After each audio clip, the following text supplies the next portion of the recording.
That's the best part about it. Everybody gets smart. We couldn't record.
What's the number, Abu Jazz?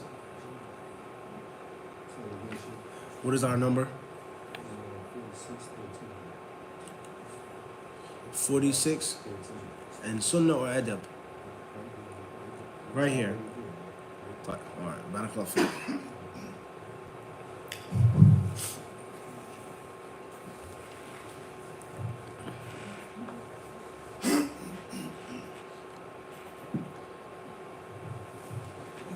بسم الله الرحمن الرحيم الحمد لله رب العالمين وصلى الله وسلم وبارك على عبده ورسوله نبينا وإمامنا محمد وعلى آله وصحبه أجمعين أما بعد السلام عليكم ورحمة الله تعالى وبركاته.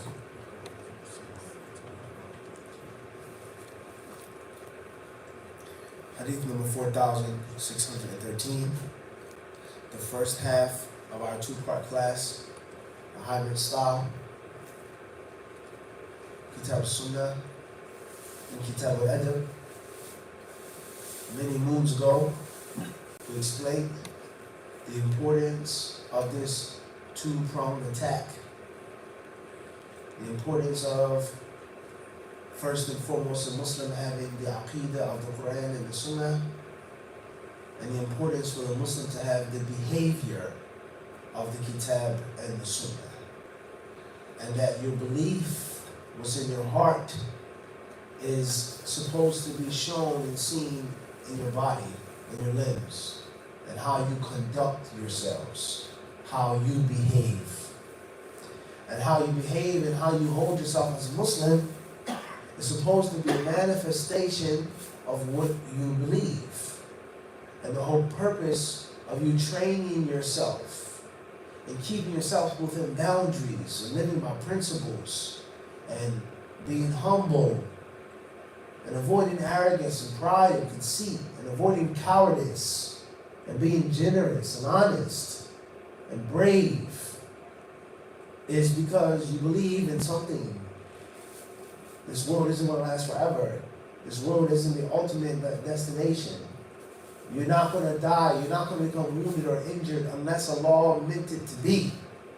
That's the bravery is the fruit of your faith. Generosity is manifested in my belief that Allah Azza wa Jal is the most generous. وَرَبُّكَ الْأَكْرَمُ. And subhanAllah, the very first revelation to the Messenger of Allah alayhi salatu wasalam, Allah mentioned and He told the Prophet that He is Al-Akram, the most generous. Iqra, right? Read, recite. So bravery, generosity, honesty, humility, selflessness, all of these different beautiful hallmarks of good character, good Islamic behavior is supposed to be a reflection of the Islamic Aqidah. So the Aqidah, the Akhlaq, the Adab, and the Sunnah, the Iman, the Tawheed, they go hand in hand. And whenever one of the two is around without the second, the former, or the latter, then you're going to find a problem. You're going to find a problem. Especially when we explain this Adawa movement. And it's very important for us to understand what's meant by Adawa movement. Many people think that a Dawah movement is Islam. That's not Islam. That is a Dawah movement. Any Dawah movement that only focuses on one aspect without the other, it's going to be error. It's going to be crookedness. It's going to be flawed at best. Alright? So this is the Aqidah, this is the truth, the Sunnah, the Qadar, etc. No behavior, no good character, no akhlaq, no manners is a problem. Manners, love thy neighbor, smile, be kind, be generous, hug your brother. But the Aqidah is messed up. It's off. There's no importance placed on it. There's going to be problems. So Islam is a complete way of life and way of death. Everything is laid out. Full circle, balance. And all aspects of life and death. And we explained all this in detail in the previous classes. Right. Let's move forward tonight, inshallah, with hadith number 4613. And this hadith is going to be found under the chapter or the subheading of Babu Man Da'a ila Sunnah, first and foremost, calling others to the Sunnah.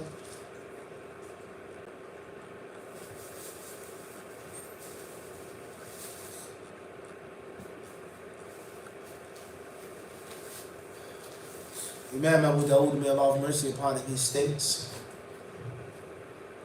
and as we have explained and simplified, this is called the Isnad, the chain of reporters. Chain of reporters. حدثنا أحمد بن حنبل قال حدثنا عبد الله بن يزيد قال حدثنا سعيد يعني ابن أبي أيوب قال أخبرني أبو صخر النافع أنه قال كان لابن عمر صديق من أهل الشام يكاتبه فكتب إليه عبد الله بن عمر أنه بلغني أنك تكلمت في شيء من القدر فإياك أن تكتب إلي فإني سمعت رسول الله صلى الله عليه وسلم يقول إنه سيكون في أمتي أقوام يكذبون بالقدر. Listen to this hadith, how interesting this is. After the chain of narration, you can see here, the first scholar of Abu Dawud is Imam Ahmad bin Hanbal. Imam Abu Dawud was one of the top pupils of Imam Ahmad. And Imam Abu Dawud was a great scholar in his own right, the Sunan. He doesn't need no crutch to lean on. He's Mount Rushmore by himself. Yet still he was a disciple and a learner of Imam Ahmad. So that's a mirror effect. This reflects, it shines light on the status of Imam Ahmad, in which he has this high octane scholar as his learner. Everyone understand this? And then that goes to show you the status of Abu Dawud, whereas he's such a great scholar himself and learned from Imam Ahmad. Alright, so Imam Abu Dawud, he reports from his first teacher, Ahmad bin Hanbal. And Ahmad bin Hanbal's teacher is Abdullah ibn Yazid. Who is he? Where does he come from? We're not going to explain that right now. It's well known. Until the point of the story that says, it was narrated that Nafi' said, Ibn Umar had a friend among the people of Sham, with whom he used to correspond. Abdullah ibn Umar wrote to him saying, I have heard that you are speaking about some matter of Al-Qadar, so do not write to me.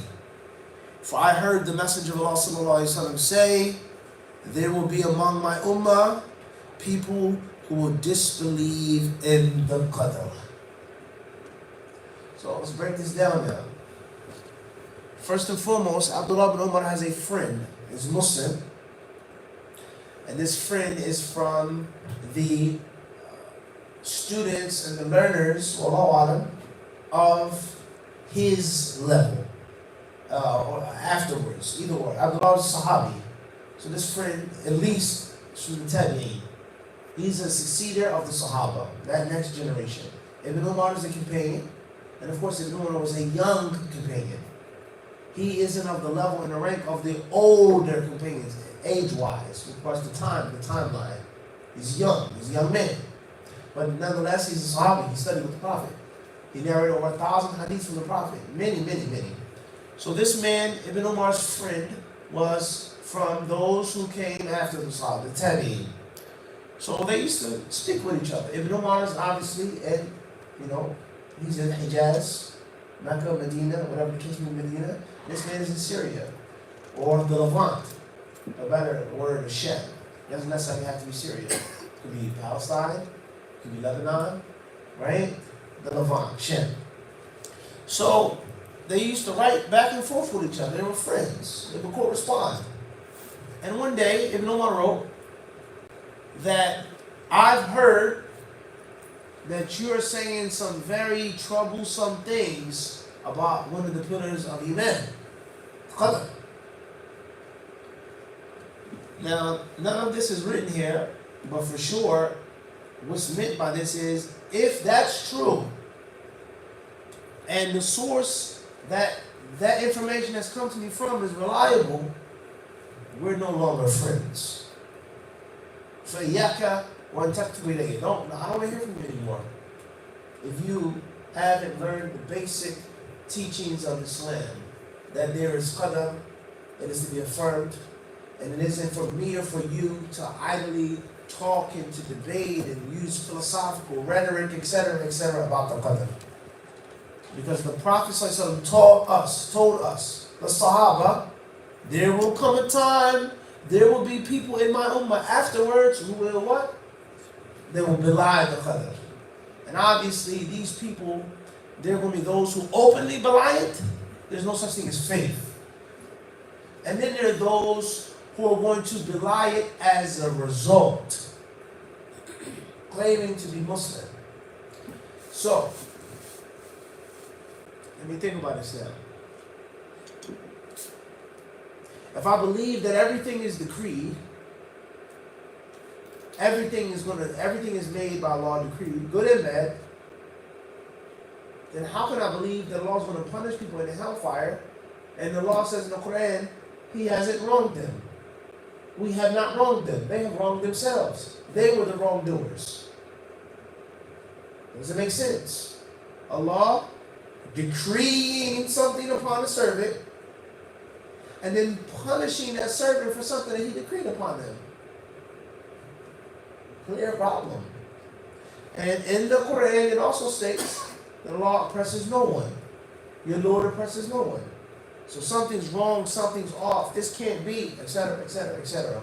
They start talking and speaking and divulging into things which they weren't supposed to be in an incorrect manner. Not reading the tafsir, explaining the rhetoric, which leads to the rejection. It leads to the lying. Okay? Let alone the fact that he says, أَنَّهُ بَلَغَنِي أَنَّكَ تَكَلَّمْتَ فِي شَيْءٍ مِنَ الْقَدَرِ. You've spoken on some things pertaining to Qadar, but not all of it. He may not even have rejected the Qadar, but the path that you're upon is going to lead you to rejecting it. I would understand this. Once you start talking and speaking on these things in this manner, in this way, which you have no business, it's going to lead you hop, skip, and jump to flat out rejecting it. So therefore, it's nothing for us to say, it's nothing for us to talk to, so on and so forth. Now, pay attention to a few key points here in this story. The first key point is, this man was where? In Shem. So in Shem, the Levant, what do we know about that? Muslim land, now or then? then and now. Sure about that? Then and now? When was the conquest of Syria, of Sham? In general, you don't have to mention a specific year.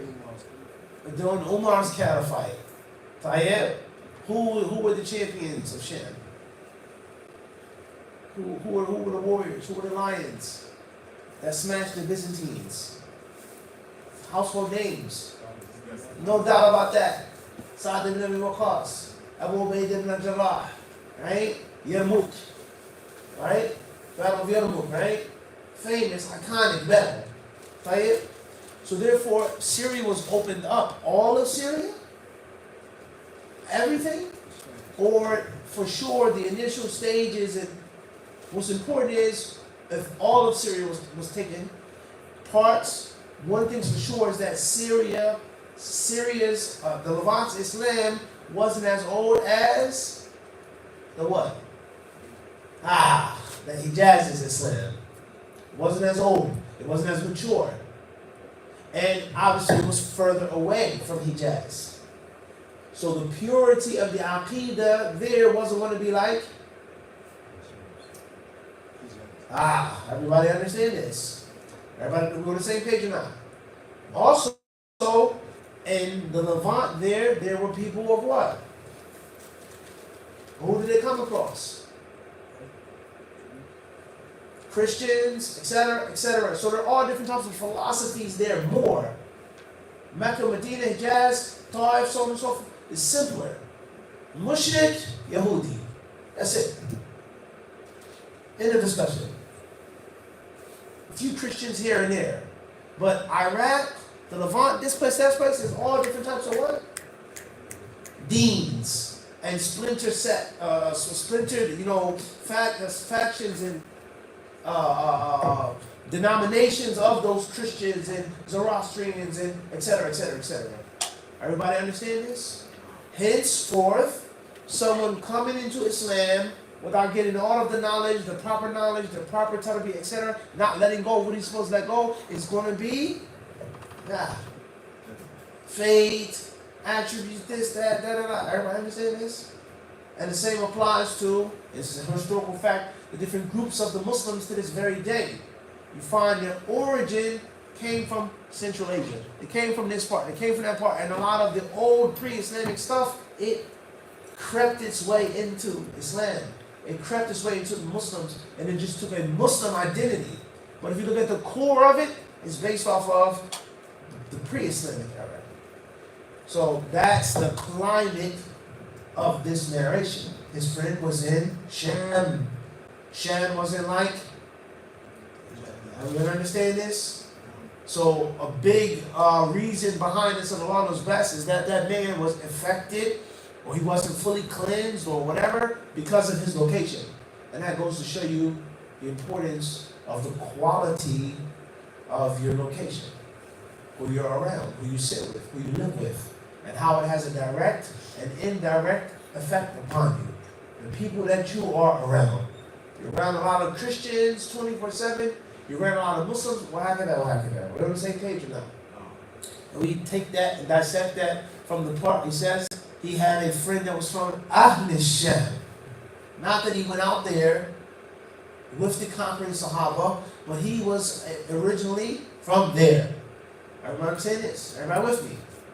All right, now, obviously, Abdullah bin Umar radiallahu ta'ala, there are several narrations that prove that he was a no-nonsense type of fellow.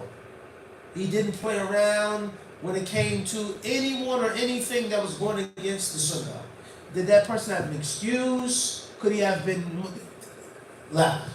different narrations that Ibn Umar said to one of his sons about the hadith that states, "La tamna'u ima Allahi masajid Allah." Do not prevent women from going to the masjid. Do not stop Allah's female servants from His houses. Hadith states, and one of them said, "Wallahi la namna'uhunna." Nay, we will prevent them from going to the masjid. Women are not to go to the masjid. Women can't go to the masjid. And obviously, the different narrations of what Ibn Umar did, what he said, whether he threw rocks at him, or whether he told him, I would never ever speak to you again. He spoke very, very, very ill to him, and he boycotted him. Khalas. I'm telling you the clear, direct sunnah, and you're telling me blase, blase, blase. Peace. That's the end of our relationship. That's how Ibn Umar was. Ibn Sahaba. There's no nonsense. You going against the deen, that's clear. There's nothing to discuss.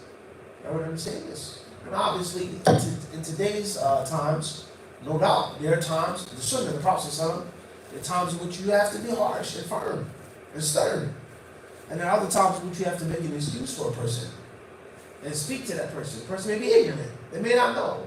They may have some doubtful. Listen, it's like this one's like that. So every situation has its own what? Flavor. And obviously, when we talk about Dawud movements, there are people who only want to pick one flavor. Harsh, that's it, not class, boycott, is an innovator. And then there are others who don't want to say anything about anything. Clear deviation. Oh, it's okay, they're Muslims. La ilaha illallah Muhammad Rasulullah, kumbaya, happy-go-lucky, and that's it. La. Balance. Someone who's learned isn't like someone who's ignorant. Someone who's calling people to something is like someone who has his own personal practice. Something which is clear and plain isn't like something which is detailed and is a debate and a discussion. It can be potato or potato. Everyone understand this? Detail. And ignorant people hate details. It's a rule. Details require you to think. They force you to think. Ignorant people don't like thinking. Ignorance doesn't just mean lack of information, but your behavior is ignorant. Okay? Let alone if we have personal beef, I'm always going to play that black and white card. Because I have the personal beef. You understand? The Eagles are absolutely better than the Commanders. Because I'm an Eagles fan. Wait a second now. Hold on. Slow down now. This year, they won. They won the Super Bowl. They did this. Philly had a horrible season this year. Joe Gibbs, right? We're talking about the predecessors, right? It's not that black and white that you're trying to make it seem. They won the last two games, so slow them down.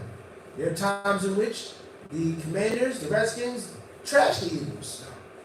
It's not that simple. But if I'm fanatic for one side and for one group, I'm only going to do what? Everyone understand this? And I'm going to be fanatic in my supremacy over you. And I'm going to make the issue look like it's black and white. But in reality, the issue isn't what? And of course, there are times in which the issues are black and white. There are times in which it's plain and clear. And there should be no dispute or debate about this. So, not having these details are different reasons that the Muslims split up and distance themselves from each other and show hatred towards each other. And it only makes us weaker and weaker and weaker and weaker. We're already the minority. Right? Don't ever forget that. We're already behind and lacking. So the thing that we need the most is to be even more split up. Right? And don't think that the shaitan isn't going to use these issues to cause us to be split up. Alright. So this clearly proves, the hadith says, إِنَّهُ سَيَكُونُ فِي أُمَّتِي. There will be people in my ummah. Ummah to ijabah or ummah to da'wah. Whenever the Prophet uses the word ummah, then there are two meanings. Meaning number one is that which is called ummah to da'wah. Ummah to da'wah. The ummah that is called and invited to the deen. So when the Prophet says, my ummah, that includes kuffar, Christians, Jews, Zionists, atheists, sinners, munafiqs, my ummah, i.e., every human being, each and every jinni, from the time I'm a prophet until the end of this world. My ummah. Everybody heard this? Those who are responsible for what? Answering my call. And then there are other verses, other ayat, other ahadith, texts from Qur'an and Sunnah in which the word Ummah is mentioned. Ummati, my Ummah, this Ummah. And the Prophet ﷺ is only speaking about the believers, Muslims. And they are called Ummatul Ijaba. Ummatul Ijaba. The Ummah, the nation of response. The first group was the nation of invitation. Everyone's invited. And the second group, that is the nation that actually responded. Listen, follow the message. Everybody heard this? This is an extremely important clue or piece of glue to merge together different pieces, different hadiths. Because one hadith will say, for example, this ummah will not come together upon this guidance. And another hadith will say this ummah will be in hell, etc., etc. So a person will think it's a contradiction, but it's not a contradiction. In this hadith, the Prophet is talking about the Muslims, and he says ummah. In this hadith, the Prophet is talking about the non-Muslims from this ummah, Musa's ummah. My ummah will be bigger. Everybody understand this?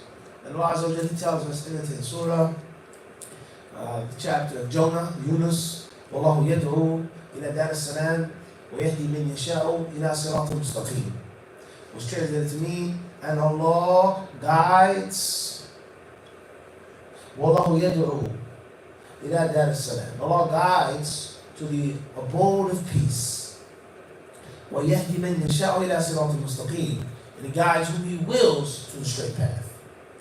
So when Allah calls to the abode of peace, i.e., the tafsir of that is what? What's the tafsir of that? And Allah calls to the abode of peace. The explanation of that is what? There you go. Allah calls, everyone is invited to Dar es-Salam. Everyone is what? Invited to Dar es-Salam. وَيَهْدِي مَنْ يَشَاءُ. And He guides whom He wills. Ummatul Ijaba. The people who actually listened. You understand this? But the invitation is for everyone. So, if someone asks, are the non-Muslims a part of this ummah? From one aspect, they are.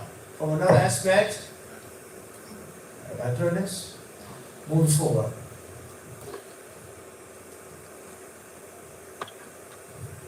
The Prophet ﷺ says, there will come in my nation a people who will reject the Qadar. People that are non-Muslims, that will openly say there's no fate. And people who say, La ilaha illallah, Muhammadan Rasulullah, and they will belie Qadar as well. So the question is, if a Muslim rejects the Qadar, says there's no Qadar, is he still a Muslim? Does he leave Islam?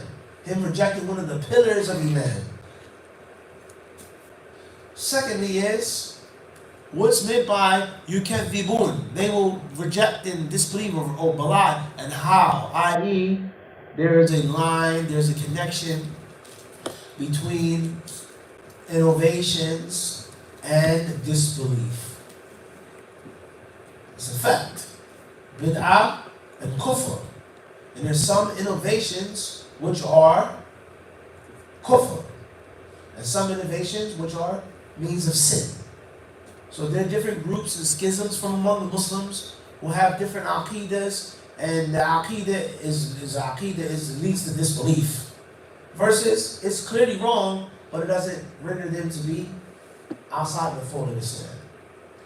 Alright? And of course, the Prophet ﷺ, he tells us about the shepherd, right? The shepherd who allows his animals to graze near off-limit sacred pasture. He can't guarantee that a sheep or a goat won't get away from him, jump, and now he's in serious trouble. Off limits, no trespassing. You're not going to go on the edge of the cliff.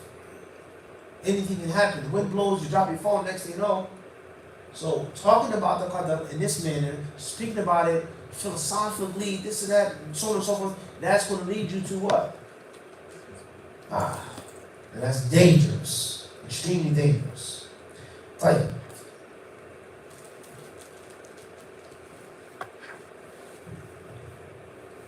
What are the different groups who reject the Qadar? What do they say? What is the proper belief concerning the Qadar? So on and so forth. those aren't the details of our discussion at the moment. Let's move forward to the next hadith. What's important is the Prophet ﷺ spoke the truth. For indeed, in this ummah, non-Muslim, and people that are supposed to be Muslim, for sure, there are those who say that there's no Qadar. That's a fact. That's clear as day. That's a historical fact, rather. Alright. حدثنا عبد الله بن الجراح قال حدثنا حماد بن زيد بن خالد بن الحذاء قال قلت للحسن يا أبا سعيد أخبرني عن آدم على السماء خلق أم من الأرض قال لا بل الأرض قلت أرأيت لو اعتصم فلم يأكل من الشجرة قال لم يكن له منه بد قلت أخبرني عن قوله تعالى ما أنتم عليه بفاتنين إلا من هو صال الجحيم قال إن الشياطين لا يفتنون بضلالتهم إلا من أوجب الله عليه الجحيم. 4614. Listen to this narration. It was narrated from Hamad bin Zayd from Khalid al-Hadda, who said, I said to Al-Hasan, O Abu Sa'id, tell me about Adam. Was he created for heaven or for earth? He said, no, for earth. I said, what if he had refrained from sin and had not eaten from the tree? He said, it was inevitable for him. I said, tell me about the verse in which Allah says, you cannot lead astray except those who are predestined to burn in hell. He said, the devils cannot tempt anyone with their misguidance except those whom Allah has decreed are destined for hell. Allahu Akbar. So this narration here is not speech of the Prophet Sallallahu Alaihi Wasallam. Rather, this is a statement of Al-Hasan, who is Al-Hasan al-Basri. Al-Hasan al-Basri, from the Imams of the Tabi'een. A student, a disciple of the companions. Hasan al-Basri. Obviously, we don't have the time to talk about Hasan al-Basri, his legacy, his background, his lineage. Very interesting story about Hasan al-Basri, where he came from, right? What was his background, his humble background and beginnings, that of his mother. Very, very interesting story to talk about Hasan al-Basri. Hasan al-Basri, may Allah mercy upon him, what about, is one of my favorite of the Tabi'een. It's one of my favorite from among the Salaf. And you can't satisfy yourself reading about him. His life, his legacy, his wise statements, his quotes, his beautiful, beautiful personality in the history of Islam. Al-Hasan al-Basri, rahimahullah ta'ala. And he was a great, great, great scholar. So, Khalid al-Hadda, a student and a learner, the next generation, the followers of the Tabi'een, and this should show us that Imam Abu Dawud's book isn't just a book of hadith from the Prophet. And this goes to show that Abu Dawud, rahimahullah ta'ala, clearly benefited and wanted to give benefit from the statements of the companions and of the Salaf al-Salih. That's why he put it in his book. So they asked Hasan al-Basri. And this learner, he called his teacher not by his first name, nor did he say Sheikh, but he called him by his kunya. Ya Aba Sa'id. Oh Abu Sa'id. The kunya being the Sunnah, being a means of respect and affection. Oh Abu Abdurrahman. Oh Abu Fulan, the father of so-and-so. Oh Fulan. Right? He said, oh Abu Sa'id, tell me about Adam, the story of Adam. And of course, the story of Adam is very important with regards to your belief in faith and the Qadar, what was meant to be, the good and the bad. Adam and Musa got into a debate, an argument. Musa said to Adam, because of you, look what happened to your offspring. They have to live on this earth, this wicked, wretched world, full of treachery and death and blood and murder and greed and lust. Right? Because of your mistake, you chose to eat from the tree. And Adam said to Musa, do you blame me for a sin that you, Musa, oh knowledgeable friend of Allah subhanahu wa ta'ala, prophet of Allah, Kalim of Allah, the one who Allah spoke to directly. You're one of the Ulul Azm, one of the greatest prophets and messengers. Musa, the knowledge that you have. Do you blame me for a sin that you knew was decreed upon me before I was even created? Musa affirmed the Qadar. Musa knows the Qadar. He asked him this. And the Prophet says, فَحَجَّ آدَمُ Musa. Adam beat Musa in the argument. So no doubt, Adam, alayhi, he didn't blame his disobedience on the Qadar, but he did affirm it. And the musibah, the calamity that happened because of that, it was meant to be. I had no choice but to eat from the tree. That's what Allah had decreed. Obviously at the time he didn't know that. So there's an extreme or extremes, and then there's a balance. The extremes are, number one, I have no choice in making sins. You're smoking weed right now. The Qadar is meant to be. There's no point in me trying to stop smoking weed. It's fake. You differ on that? That's an extreme. And the other extreme is a person who smokes weed and says, nah, man, this ain't got nothing to do with the Qadar. This is my own doing. You can't say that. You can't say it's meant to be. Allah would never decree me to smoke weed. You can't say that. Nah, this is my own action. Both are wrong. Both are wrong. And both are extreme. But in the middle, the one who's about to smoke weed has to put it down because smoking weed is haram. Smoking a blunt is haram. I don't know what's the Qadar. I could pick up the blunt and smoke it and it falls down. Anything can happen. You don't know until you do it. And that's why premeditated crime isn't the same in the court as what? An accident. He said you killed this man in cold blood. You took the weapon, you walked to the house. You had an intention of what? No doubt. It was loaded.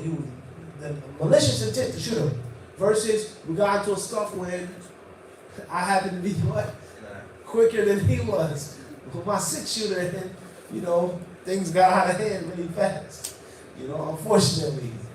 Quick on the draw, that's right. Figure of speech. There might be a 6-shooter shape, but It could have been a 9mm. back in the day, hand speed was everything. Who's quicker on the draw? That's right. So it's a difference versus premeditated cold blood, right? So you don't know what Allah has decreed upon you. You can't use the Qadar as an excuse to disobey Allah. Smoking weed is haram. You gotta stop. You gotta put it down. You gotta make tawbah. Versus a person who's smoked weed for many years out of his life. He's left it off. He's made tawbah. He's cleaned himself up, and the people still throw it in his face. Get out of here. You got a long beard. I don't care about that. You used to be smoking weed every day. Get out of here. Don't tell me about this. We say, yo, that was what? In the past, and it was clearly meant. But what I'm doing right now. You understand this? So the Qadar, pre, during, and post. That is important. Pre the act, before the act, you don't know what or what isn't Qadar. You can't go to make zina saying it's meant to be. You don't know that. During the act, once you're mindful zina is haram, you have to what? Stop. And you can't say it's Qadar. So that means post, you make tawbah, it's done, it's in the past, there's no doubt it was Qadar for you to have.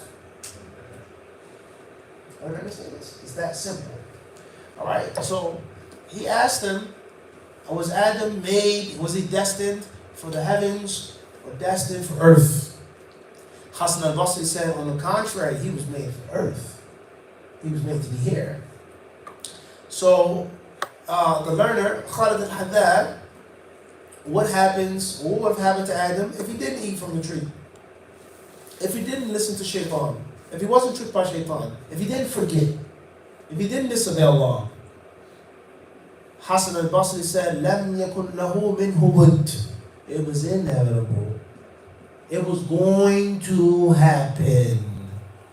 And then he asked them, well, explain to me what Allah says in the Quran, Surah Al-Safat, ما أنتم عليه بفاتنين إلا من هو صال الجحيم.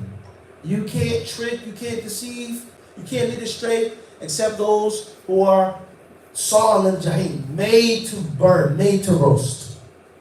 Hasan al-Basri said, they're only going to trick the people whose Qadar it is for them to go to hell. So we benefit, we learn from this. Everything is made by Allah and decreed by Allah. The good and the bad. Because some people say that the good fate is from God. And the bad fate isn't, there's no such thing. That's wrong. Everything that takes place in this world is from Allah's Qadar. Nothing happens in the kingdom of the king except that the king knows about it, has allowed it, has decreed it. End of discussion. But Allah doesn't love everything that happens. Allah doesn't love murder. Allah doesn't love for you to make zina. Allah doesn't love for you to smoke weed or drink alcohol. Allah doesn't love that. But He allows it to happen for wisdom. So therefore, the people that are going to burn in hell, we ask Allah to protect us from that. Before they were even born, before they were brought into existence, it was meant for them to go there. This should make you cry. This should soften your heart. Not even do we not know, but just the fact that you're sitting here. And what does Allah owe you? What did you do Allah? What did you do for Allah to receive the blessing of guidance? Where could you be right now? Where could I be right now as I speak? What could we be doing? But Allah chose for us to be Muslim. How many people you know in your family? Good, hard-working people, honest people. Never stole, never took a dime from no one. Your grandma. Wake up early in the morning, cook breakfast from scratch. Go to sleep late at night. Make sure everybody got dinner, dessert. Make sure you clean. Do everything. Selfless, sincere, beautiful person. But it wasn't meant for her to be upon guidance. So the quality of that non-Muslim, for argument's sake, may be what? Better than me or you, or the quality of some Muslims. But Allah chose to give you the guidance, to make you a Muslim. If that doesn't soften your heart and make you feel, sad, and what does? So it was destined for this person to be a disbeliever. And obviously, consequently, everything is going to take place according to that. Listening to Islam, learning about Islam. I got locked up. My girlfriend was Muslim, whatever. However you came to Islam, I was born Muslim, I migrated, whatever your story is. Allah made those things easy based off of what was already meant for you. I would understand this. So there's a level of Muslims studying and understanding and learning his Aqidah of the Qadar. And of course there are levels and things in which you leave them as they are. And you don't talk about them and think about them and discuss them idly. And there's no way you're going to come out on top. Because it's something that's above and beyond your comprehension. Fate. And people have been debating on fate for centuries. Centuries, right? Allah Ta'ala. And this is very scary. And this hadith here, this narration, this athar, it goes on to show how the Salaf al-Salih, how the pious predecessors, how they would discuss the Quran and how they would discuss these issues. Wallahu alam. The last hadith that we take from Kitab Sunnah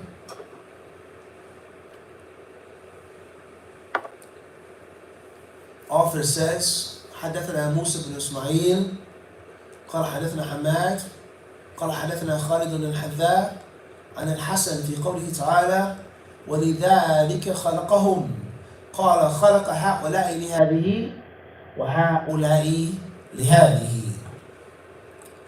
Next narration 4615. There's another chain from Hamad. Khalid al-Haddad narrated to us from Hasan al-Basri regarding this saying of Allah the Most High, and for that did He create them.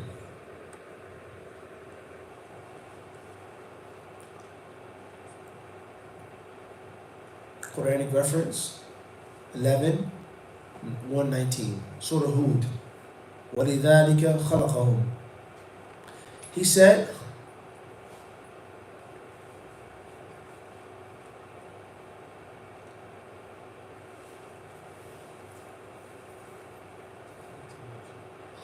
we skipped one.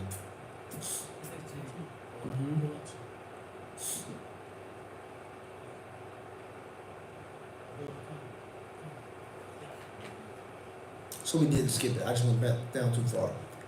He said, and for that did he create them. He said about this verse, the tafsir of this verse, he created these for this one and those for the other. These people were created from day one, destined for paradise. And these people from day one were made and destined for Jahannam. The blessing of guidance. But what good is the blessings of guidance? What good is it if you don't value it, if you don't cherish it? If you don't have jealousy for it? I'm scared and I'm worried that my man will be taken away from me. That I'll wake up one day saying, Alhamdulillah, la ilaha illallah, Muhammad Rasulullah. And obviously, once again, the aqidah here, this leads you to piety and righteousness and the danger of sinning. The danger of sinning. The danger of drinking alcohol and smoking weed or any other type of drug. The danger of zina, having a girlfriend, sleeping with whom you aren't married to. The danger of killing people, shooting people. The danger of disobeying Allah. Because you go far into the forest. And there's no guarantee what? There's no guarantee that you'll come back in one piece. And if you do come back, you may get attacked by a wild animal. And you have a scar, or you're wounded, or mate, that will be with you forever. So you may still be a Muslim, but you picked up those bad habits, and it's hard, if not impossible, to shake them. That's sad. Let alone you may die in that state. Or Allah may choose for you to go to sleep as a believer, and wake up in the morning, A'udhu Billah, saying I'm a Christian. A'udhu Billah. You may see that with that Christian lady. You sleeping with her all of those years. She knew you was a Muslim. She respected your Islam. She never, would embarrass you. I know you got to go to the mosque. I ain't going to show up at the mosque. Right? But everybody knew you was sleeping around with her. You weren't married to her. Let's get married, Muslim, Christian, no, I'm not ready yet. Right? She respected you. She woke you up for Fajr, right? But eventually, gradually, she was, had her agenda for you to come to the church. My father's a pastor. The pastor's daughter is sleeping around with a man she's not married to. That's okay though. While the other than that. So today, Islam, Sunnah, next morning, the person says, I found Christ. What happened to Brother Fulan? He's not on this side of it, now he's over there in the purple building. Other than that, it's reality. The sins lead you to disbelief. And that is because you're not jealous for your faith. Your faith can be lost, it can be taken. There's no guarantee that you're going to have it if you don't value Islam. And that you are scared of losing it. My faith means more to me than anything or anybody. May Allah help us all. Don't forget, don't catch you coming out of purple doors. And there's nothing wrong with purple, the color. But you know what I'm talking about. Allah no style, right? May Allah help us all. Right, let's move forward to Kitab al-Adab. What's the number, Abu Ijaz?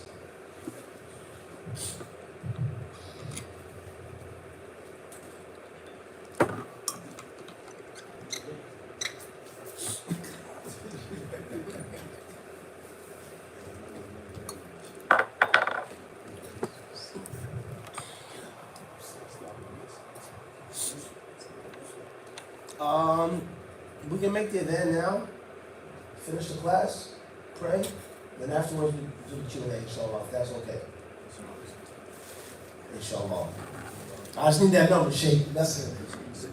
Say that? 1716.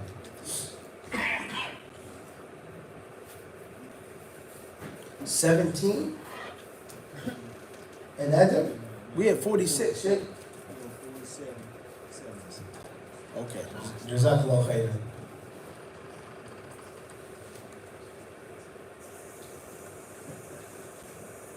$47.77.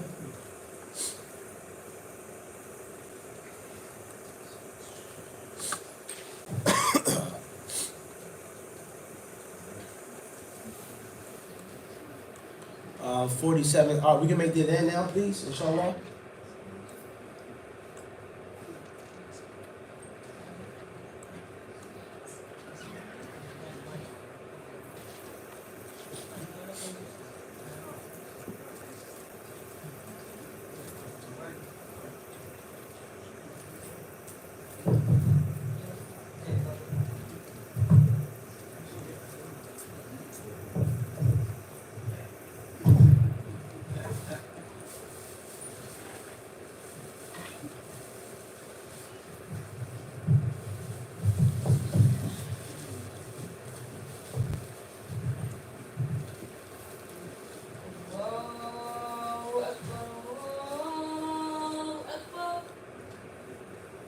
You passed that shit. Allahu Akbar, Allahu Akbar. Ashhadu an la ilaha illallah. Let's see. La. Ashhadu I think you're right. an la ilaha illallah. Ashhadu A bad kinsman you are. anna Then he Muhammadan let him in. Rasulullah. Jazakallah khairan.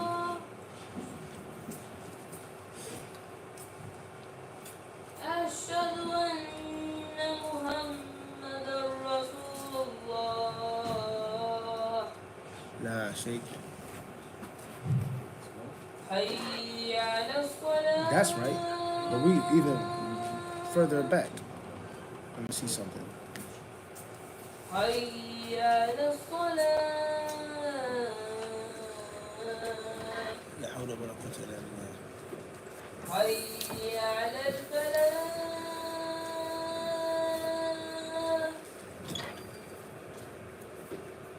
Hayya ala al-falah. La hawla wa la quwwata illa billah. Allahu Akbar, Allahu Akbar. La ilaha illallah.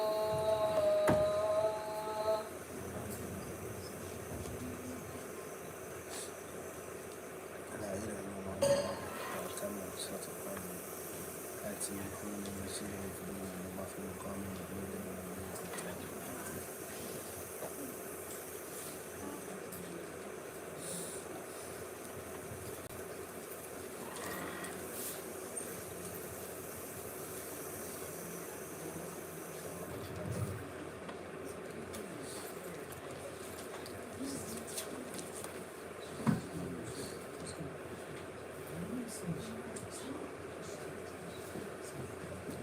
Shams.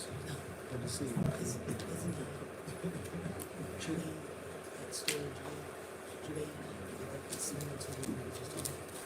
Many about the decree. Today is a day for the sisters. Oh, yeah, it's scary. It's scary. July. Yeah, it's scary. Yeah, it's scary. It's scary.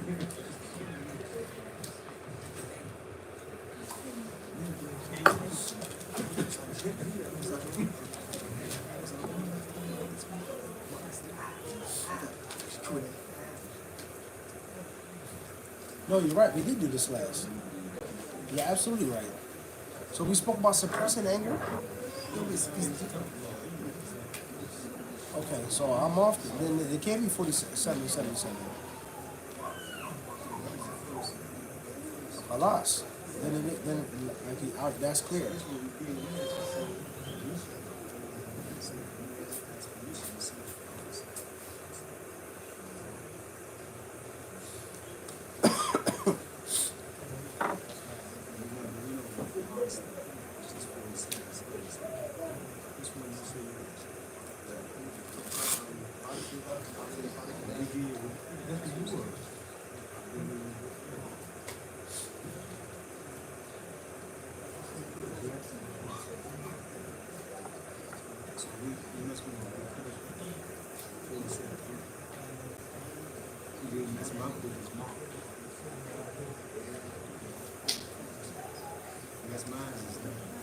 Yeah, well, you got a different number. That's why. Okay. But that's what we are. Yes. Jazakallah khairan. Brought the truth. Alhamdulillah, good to see you. All right.